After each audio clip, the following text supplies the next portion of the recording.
Hello. This is a test video or set of videos, pilot if you like, from Lou. And the theory is when Thelma and Louise get back out on the road, we will be carrying out some drives with lots of footage from drones, from cabin cameras, from 360 cameras, but we'll also do a little bit of narrative during the journey.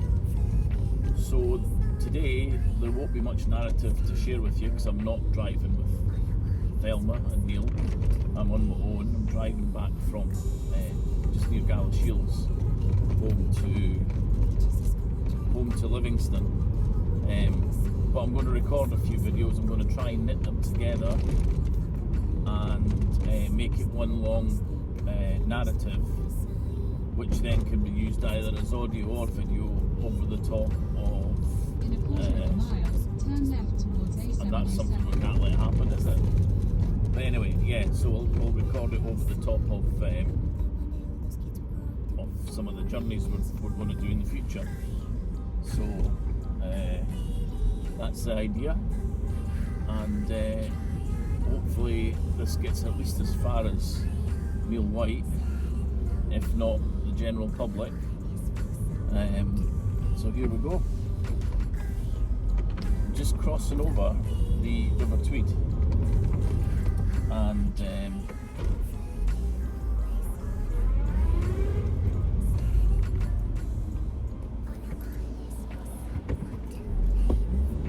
I've been down by the River Tweed, meeting a good friend of mine who is down fishing. He'll remain nameless because he prefers to remain nameless. But I was dropping off a birthday gift and having a quick catch up. So this journey is going to take me from just outside Gala, heading towards Peebles, and then back up towards home. In fact, I think I'm going to head up towards Gala by the looks of it. So let's see how this journey goes. So you're not going to get any footage of outside the cab today, but I can assure you the road that I'm on just now is absolutely stunning. Just departed the side of the River Tweed, and I'm just heading up into Gala area, where I'll pick up a road up into Edinburgh, and then we'll do a little bit of bypass, and then we'll get back to Livingston. So the whole journey is going to take about an hour and 10 minutes, an hour and 15 minutes.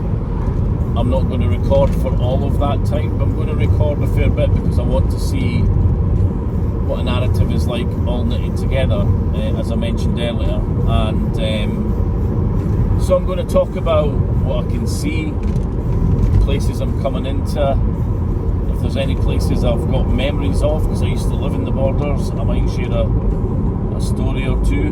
It's unlikely. Life wasn't that exciting. Cloven Fords I'm coming into now. I can't even remember Cloven Fords, I'll be honest with you, and I only lived about half an hour from here. We're on the A72 at the minute, and I think we're about to turn off the A72 actually and take a slightly different route. Oh yeah, I remember being in here with Claire recently. We tried to find a bottle bank. Yeah, so I think we're just up on top of the valley, as best I can guess, up the top of the ridge from the valley, which would house Gala, or does house Gala. So yeah, so we had a nice run down earlier today. It took us about an hour and 20 minutes.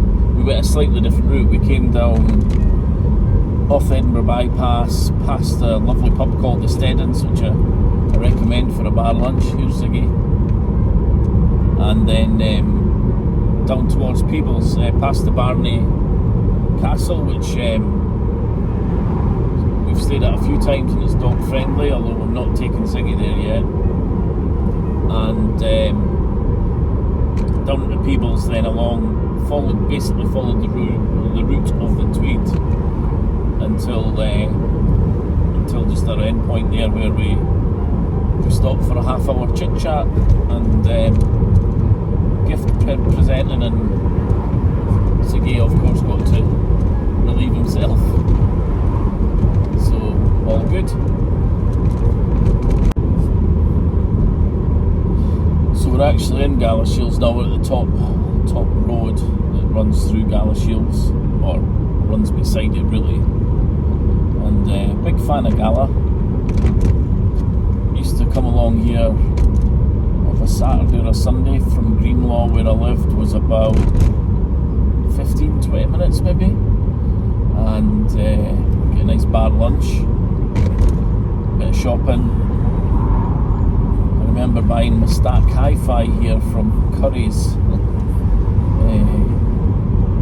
having been given one very generously from a family member prior to that. Got a slightly bigger one with graphic equaliser and all that built in, and obviously a turntable. And that got pride of place in the house at Greenlaw, on what used to be a little hatch between the living room and the kitchen, as you used to have in those days. But it was boxed off, and it was created exactly the perfect size of shelf for a stack hi-fi, and then some decent sized speakers to run around the living room. Kicked up a fair bit of noise. I still had the wee one that I've just mentioned. It was in the front bedroom, which was a kind of spare room, and had a little sofa bed in it, and that was more like the music room if it was on my own, if I wanted to listen to music on my own. So that was Greenlaw. Yes, that's about 20 minutes from here. So we're just skirting through Gala Shields, passing some lovely old buildings and an Aldi. Yeah, need an Aldi, need to shop. So I think I'm going to hit a little bit of traffic here, and then get through the other side of Gala and get back on the open roads. Just going past Conley Park, I think it's called. And and then it's going to open up a little bit more in about a mile or two's time as we get out of the big metropolitan city that is Gala Shields. So yeah, there's a McDonald's. Not going in though. And that's us just leaving Gala Shields. We're on the A7, which is the infamous road that links Gala to Edinburgh. I was just thinking there of my time up in Edinburgh, where although I travelled up from Greenlaw, which was it was a bit of a journey. I had a team of people who came from either Gala Shields or Eyemouth. I think they were all ex-Farm Salmon, which is in Duns, which is only about 20 minutes, half an hour from here. So they had been working there with an experience in fish processing, which is what we did up in Edinburgh. And they travelled up daily. So did I, but I eventually ended up in Bathgate and now Livingston, and they were still travelling up every day. Even when I left the business, moved to another job, they were still doing that daily journey. But then, sort of, the Borders people, to get to the city life, they think nothing of, for instance, the cinema. Although there's local cinemas, a lot of them used to travel up to the bowling and the cinema up at the edge of the bypass, and Edinburgh bypass. So that would be like a 45-minute journey, and it was just part of the fun. It was part of the day out, really. They'd do a bit of bowling and grab a movie, grab something to eat before heading back down the road. Did it myself a couple of times from Greenlaw for birthday parties and stuff for my son. So yeah, it's just what we did, I guess. A7's kind of notorious road. There's been a few incidents and accidents on it. A favourite with motorcyclists and I guess open top cars like this, although there's plenty of little side roads and back roads like the A68 and the A697 taking you up towards Edinburgh that are just as much fun. But the A7 is the kind of trunk road, it's the main road for commuters. And again, the story of the little team that came up to the fish factory, that's not unique. There's a lot of people quite rightly like to live in the borders but they work up in Edinburgh. It's a real shame I don't have a dash cam on. I've got the camera but I don't have an SD card, so I can't show you apart from in what's behind me, just what I'm seeing here. But lots of nice leafy road, then a bit of open stretch, a few bends, fourth and third gear bends. Yeah, so really enjoyable. Just made for an MR2 really, or an MX5 I guess. I've just got used to driving this one now. Really enjoy it. I am being a little tentative today because going through one of the local villages, East Calder, just over a week ago, I managed to catch the heat plate on a speed bump, and whilst it's still attached, it's definitely hanging about 2 inches lower than it would normally, and 2 inches is a lot when you're pushing on and you hit a few bumps in the road. So came back to that a wee bit before we got onto the Buttertubs Pass last week. Just can't believe that's over a week ago now.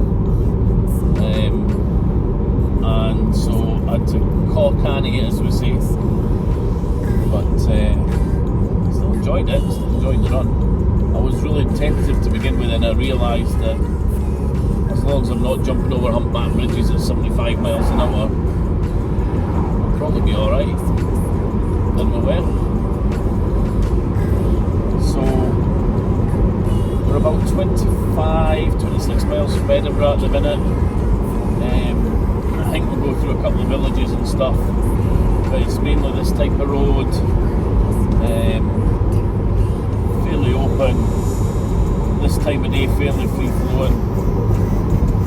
I'm sure later in this set of videos you'll see that unfortunately the end of the A7 is Sheriff Hall roundabout and the beginning of the traffic, and I'm sure it could be static a wee while on the bypass, but it's worth it. So I've come down the Peebles Road and back up the A7. That's really quite a nice route actually, for just a little jaunt out. Really enjoyed it.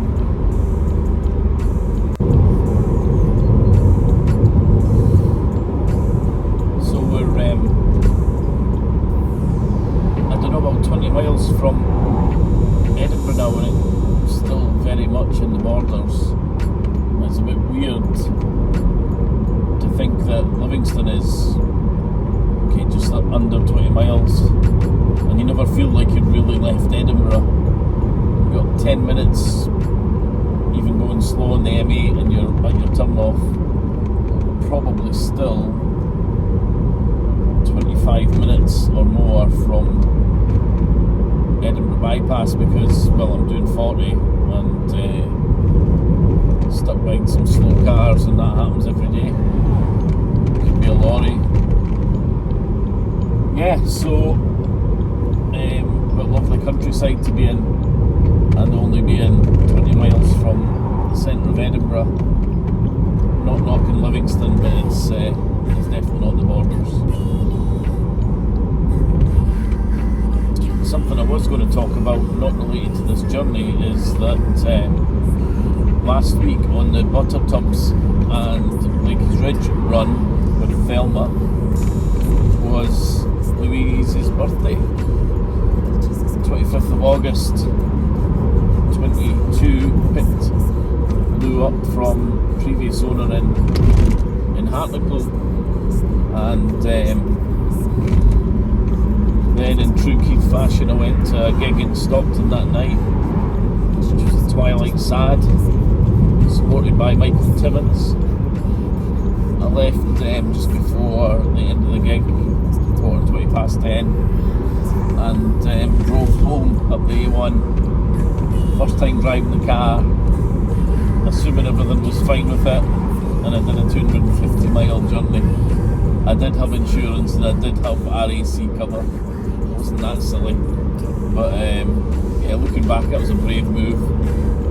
Coming up past Berwick-upon-Tweed around midnight, midnight, getting home about 1:30 in the morning. Top down all the way, didn't rain. I had a hat on similar to this, but it wasn't protecting me from the sun, but it was keeping my neck warm. I had a little snood on as well. Yeah, so I've had Blue a year now. So let's talk about the year experience with MR2. Got to keep it out on the road till about November time, and a little break in October, and then back out on the road, and then we eventually tucked it away mid to late November. So we garaged it for the worst part of the winter. But on the winter nights it was fine. Driving around, I just didn't want to. I wanted to protect it from the salt on the roads and stuff, so whenever I got some snow or frost, it wasn't worth being out on the road. What have I done with it? Well, I've got it through its MOT. That was when it came out of the garage in February. In fact, that's why it came out of the garage.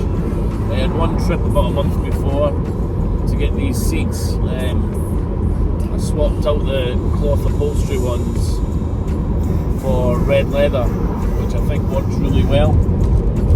A chap called Dick Sloan, who if there's ever any MR2 enthusiasts watching these videos will know very well, a chap from Carlisle.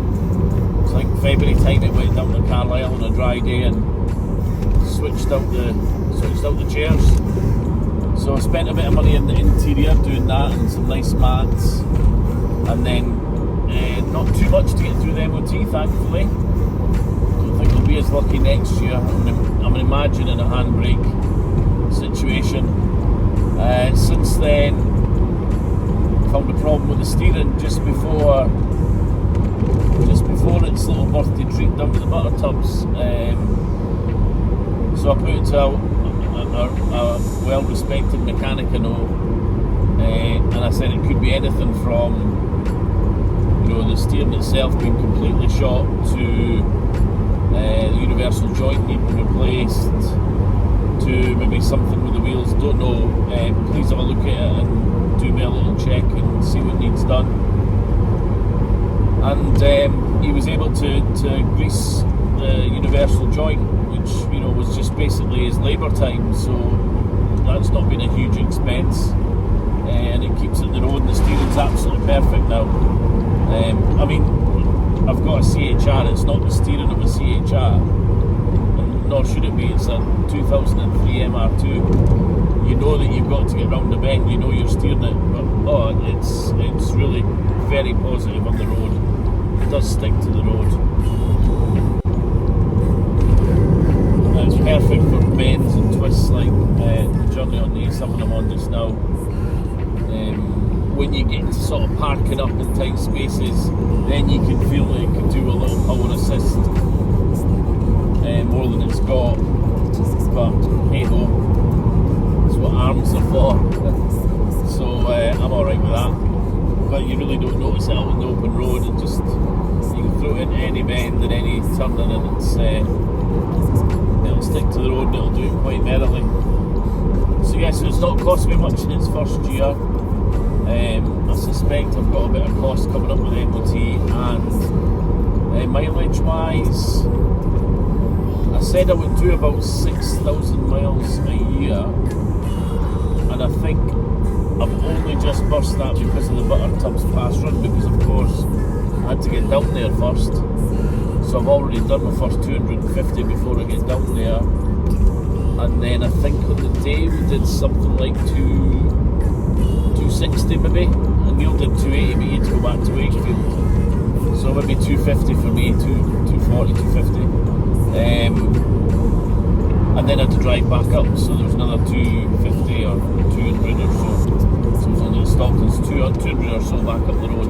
So yeah, so I think I've probably, after today's run at the borders, done about 7,000 in the year. I'm probably going to use it roughly the same amount between now and November as I did last year, which will be about 2,500. Thelma and Louise are looking to get at least one more road trip in. Not sure where that'll be, watch this space. And I'll use it for a couple of trips down, and I'm sure.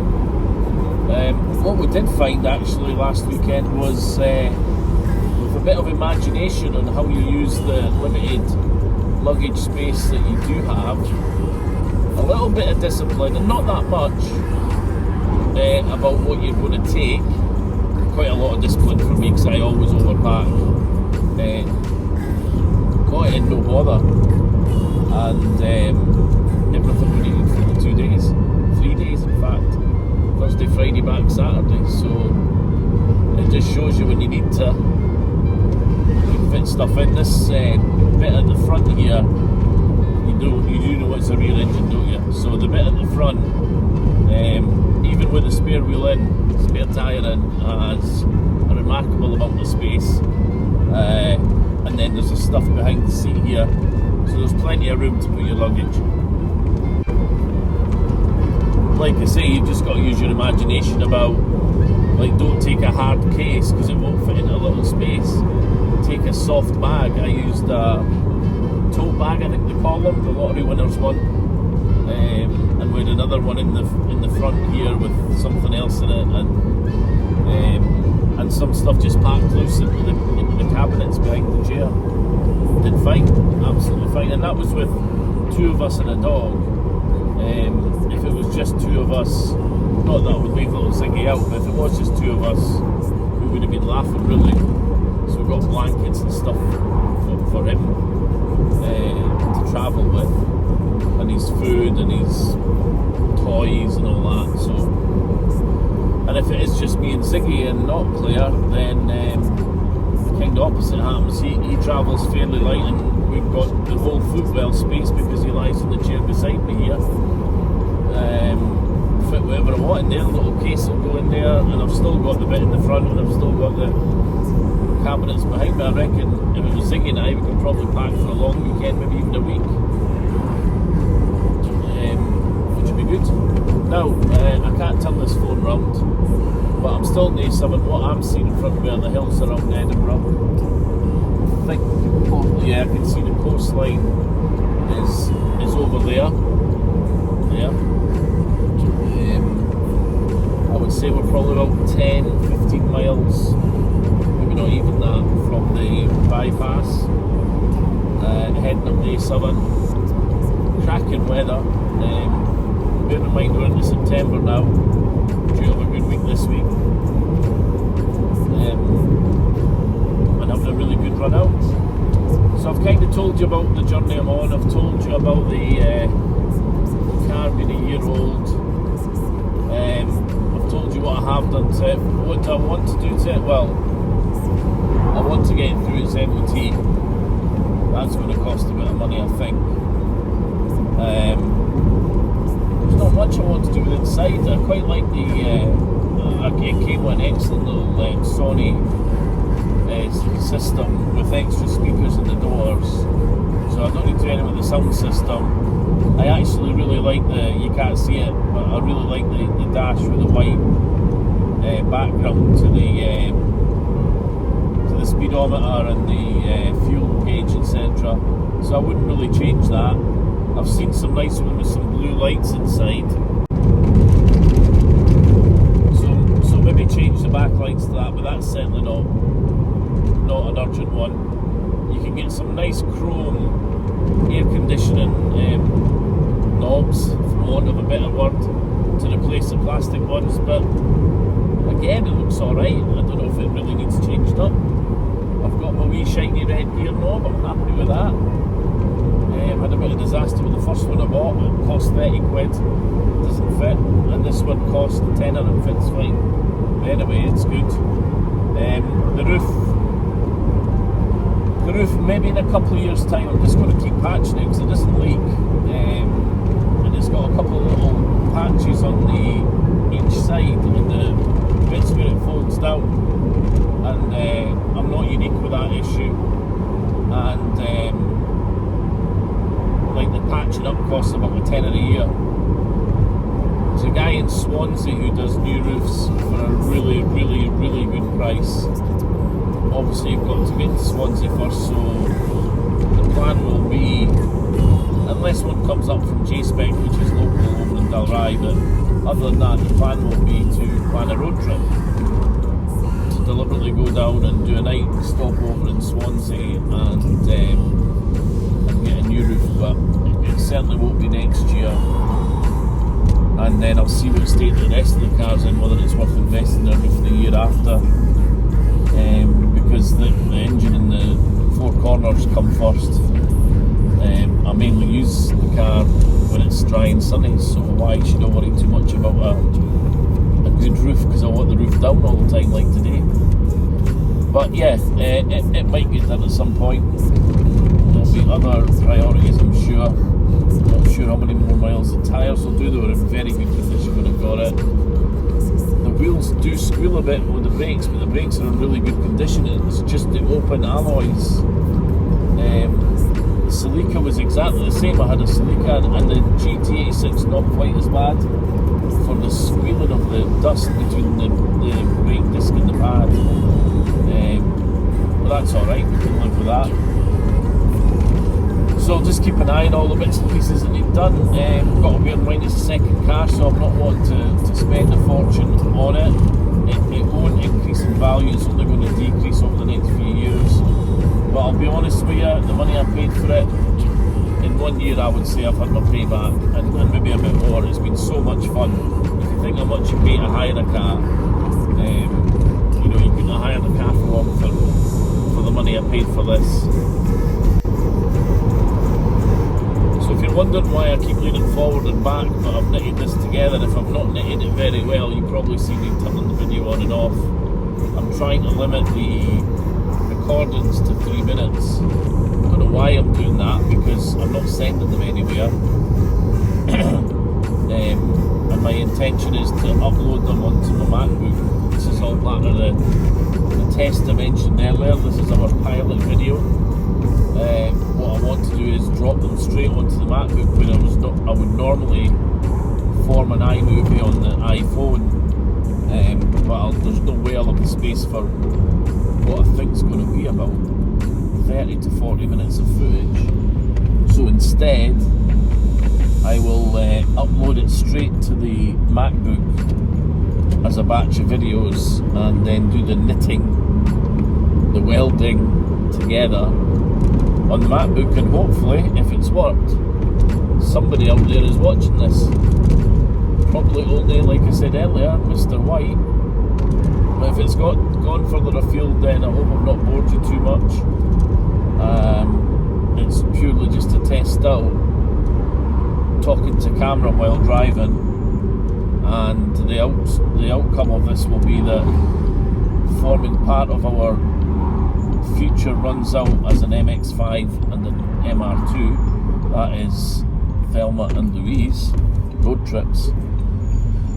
The outcome will be that mixed in with footage of the actual journey and quad footage of the cars on the road will be some talking to camera, talking about the day out itself, maybe a bit of fun because we're going to get some walkie-talkie type things on the go, so we can communicate with each other.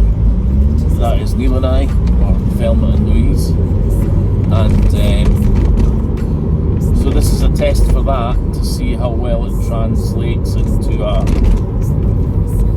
collage of videos, albeit without any drone footage or road camera footage, i.e. the 360 clever thing that Neil's got, or my dash cam. But when we do one for real, it'll be just be mixed in with other stuff. It won't just be one long boring video of me talking. But this is a test, so that's what you're getting. You know, a little bit of the brake school in there as I put the brakes on as we go through. I think I'm in Gorebridge. I think so. Apologies to any viewers from Gorebridge. I'm actually in Newton Grange. And apologies to any viewers in Newton Grange that I compared you to Gorebridge. Hopefully I've offended all of you. I mean, hopefully I've not offended any of you. So we're now getting up to the more Edinburgh end of the A7. Lots of old mining villages, and therefore little 20 mile an hour limit roads and roundabouts. A bit more populous. We're just to the right hand side of Dalkeith. Dalkeith's over there, 2 miles away, and we're about 5 miles from the bypass. Quite often you'll be queued up from here, all the way up to Sheriff Hall. Crawling anyway, maybe not queued, probably not. And so we've had a good run up the A7. You've joined me for a good whack of it. Started off down just outside Gala Shields in the River Tweed. Gone through Gala, Stow or Stowe, whatever it is, all the way up to Newton Grange that we've just sort of come out of, and then got the bypass, and then we'll do the M8 and get into Livingston. Time for lunch, I think. So I'll catch you. I'm going to cut off for a wee minute now. I'm going to catch you in the bypass. And at least one more run and start planning a couple more next year, better plan next year. A bit more time to prepare for them. Not that there was anything long last Friday, it was excellent. And it was a couple of months in the making, but I don't think either of us thought we'd enjoy it just as much as we did, and we knew we were going to enjoy it. It was just such fun. Great day out. Takes your mind off everything else that's going on in the world. Just for a few hours. Two daft lads, even though we're 50, having a bit of fun with walkie-talkies. Stopping in flying quads, having a beer. Just one we were driving. And fish and chips. I mean, what more do you want out of life? So like to do a few more of those next year. We like our budget trips, so it'll be cheap B&Bs or even lower market. I don't think Neil ever wants to share a tent with me again after our episode at Appletreewick. We passed that campsite last Friday, and oh, did we laugh about the chickens. Yeah, you needed to be there or have seen the video or the photographs. I wasn't scared. I was scared. And I did end up sleeping in the car overnight, but there you go. So we need to plan 2 or 3 of those, and as I've said a few times now, this effort is really a selfish one, just to see how talking to camera whilst driving turns out. Seeing if I can knit it together into something that at least I enjoy watching back if nobody else does. And hopefully I get it to the stage where at least Neil gets to watch it, and he can critique. You can critique if you're watching this, Neil, and advise. And it's just a shame I don't have another camera on at the same time, but I'm enjoying the view.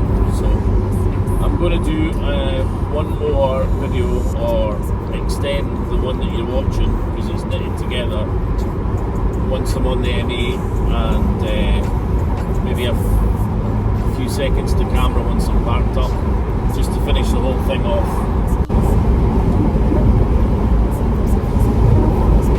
Get into the bypass. Just a 2 or 3 minute hold up at the Sheriff Hall, which isn't bad.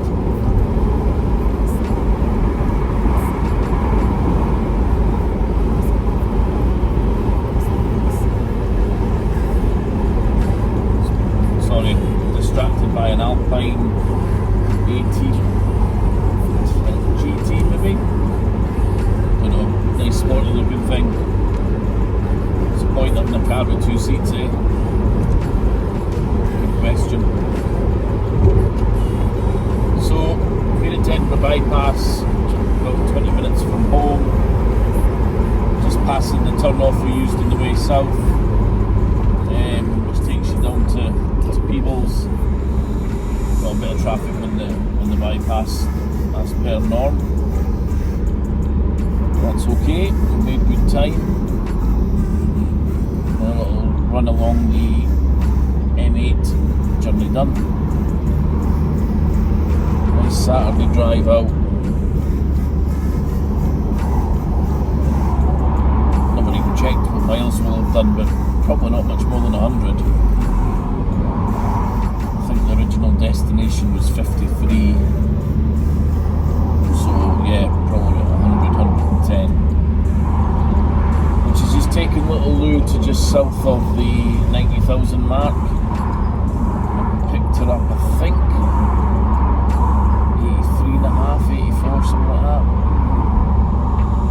Was it 85? Can't remember, I need to check. But yeah, I've got a few weeks left of 2023 driving. She will get a really good clean on the way into the garage, as she did last year. Maybe an extra deep clean this time. I kind of understand what bits need done and don't need done. I forgot to mention earlier in the video, the headlights will need replaced. I'm going to try, probably now, once it's in the garage, to give them a really good clean with the polish kit, but my guess is they're beyond repair. Maybe not. So yeah, I think that could be the next proper investment. Once I get this heat plate shield thing fixed, and before or during the MOT period next February, until it comes out for its 2024 runs. But between now and then, definitely hoping to get another run out with Thelma, with Neil in his MX-5. Well, the end of the journey isn't going quite to plan. Turns out there's an accident on the M8 just west of the Junction 3, which is the one I take for Livingston. So, slight detour. Decided to come along the A71. Don't know why I wasn't going to do that anyway. Actually, it's a better road than the M8 for a little car like this with the top down. Go past the Dalmahoy, which I've put in a couple of videos, or photographs at least, because I go there every second Tuesday for breakfast and meet with some business associates and friends, and we help each other out whatever way we can, really. Hopefully refer business to each other. That was the core of the reason, but it's much more than that, really. So enjoy my run along the A71 as many times as I can in the little MR2, Little Lou, and as many of those times as I can with the top down like this, even in the winter. So do like this road. They've put a few 30s up now. It used to be 50s, which was pretty slow anyway, and for some reason they've introduced a 30. I don't have a problem with that, but there's not many cars paying heed to it at the minute. Don't know if they're going to follow it up with some control measure, cameras. They're building along the A71, so I'm guessing they're trying to slow us down ahead of basically a new housing estate. It may even be a village by the time it's finished. Anyway, for those that have lasted to the end of this video, which is probably me, Neil and Ziggy, because I'm telling them to watch it. Thank you for putting up with me, bearing with me. This was just a test video, both the videos themselves and then the editing, knitting together on the MacBook. But I've enjoyed it. I've chatted most of the way from Gala Shields to Livingston, and camera's kind of kept me company, and I'm looking forward to playing it back, to hear what nonsense I've spoken, but also to see, albeit as if it were a rear view mirror, to see what's going on the roads behind me. So thank you for indulging me, and till the next time, Thelma, no Thelma, but Louise, signing off. Have a good one.